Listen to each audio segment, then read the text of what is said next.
Assalamualaikum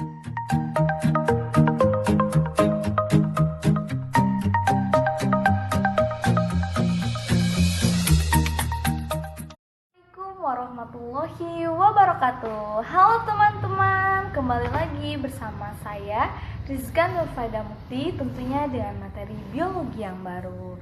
Kali ini saya akan membahas materi mengenai enzim. Apa itu enzim? Coba ada yang udah tahu gak enzim itu apa? Kalau kalian udah tahu, silakan sebutkan enzim itu apa sih menurut kalian?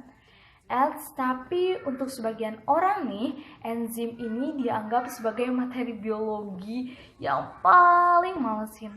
Kenapa enzim dianggap materi biologi yang paling malesin? Enzim itu klasifikasinya banyak, sifatnya banyak, fungsinya juga banyak. Lah ngapain kita capek-capek belajar enzim? Kalian sebagai generasi muda di Indonesia tidak boleh berbicara seperti itu ya.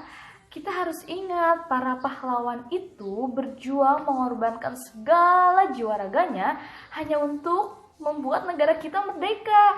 Masa kita, generasi muda yang sudah dikasih kemerdekaan, belajar aja gak mau?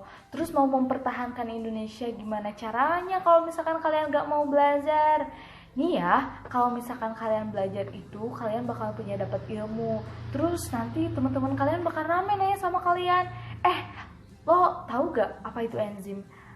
Gue nih punya tugas sama guru gue tuh, kamu itu bakal kelihatan keren kalau misalkan kamu punya banyak ilmu. Jadi kalian tidak boleh, sama sekali sangat tidak boleh jika kalian membenci belajar. Oke? Kalian sekolah itu untuk belajar, bukan untuk main, bukan hanya untuk sekedar dapat ijazah, bukan hanya untuk sekedar kalian dapat selebaran ijazah kayak gitu ya. Bukan, oke? Kalian itu ke sekolah untuk belajar dan mendapat ilmu. Oke, sekarang langsung saja saya akan membahas mengenai enzim. Definisi enzim. Enzim ialah suatu biomolekul yang berupa protein serta memiliki bentuk bulat. Enzim ini dapat mempercepat reaksi kimia dalam sel. Enzim terdiri dari satu ataupun lebih rantai polipeptida.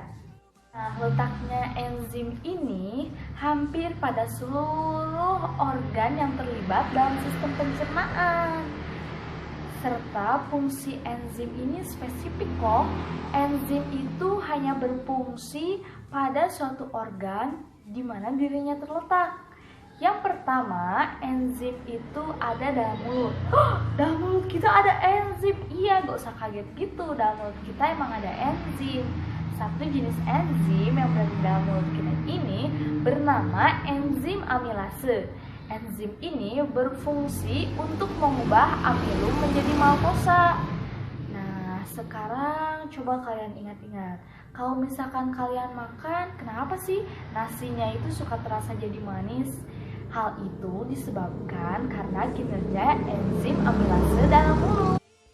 Selanjutnya, enzim terletak dalam lambung. Ini gambar lambungnya. Enzim terletak dalam lambung. Enzim yang berada dalam lambung ini terdiri dari 3 enzim. Jadi di lambung itu punya 3 enzim nih. Yang pertama yaitu enzim renin. Enzim renin merupakan suatu enzim yang berfungsi untuk mengubah kaseinogen menjadi kasein. Yang kedua ada enzim pepsin. Enzim ini berfungsi untuk mengubah protein menjadi proteosa, pepton, dan polipeptida. Yang ketiga ada enzim lipase. Enzim ini berfungsi untuk mengubah trigliserida menjadi asam lemak. Ya, enzim terletak dalam usus halus. Nah, kawan, dalam usus halus ini terdapat cukup banyak enzim, yakni dalam usus halus ini terdapat 6 jenis enzim. Apa saja itu? Coba kita fokus, oke? Yang pertama ada enzim katalase.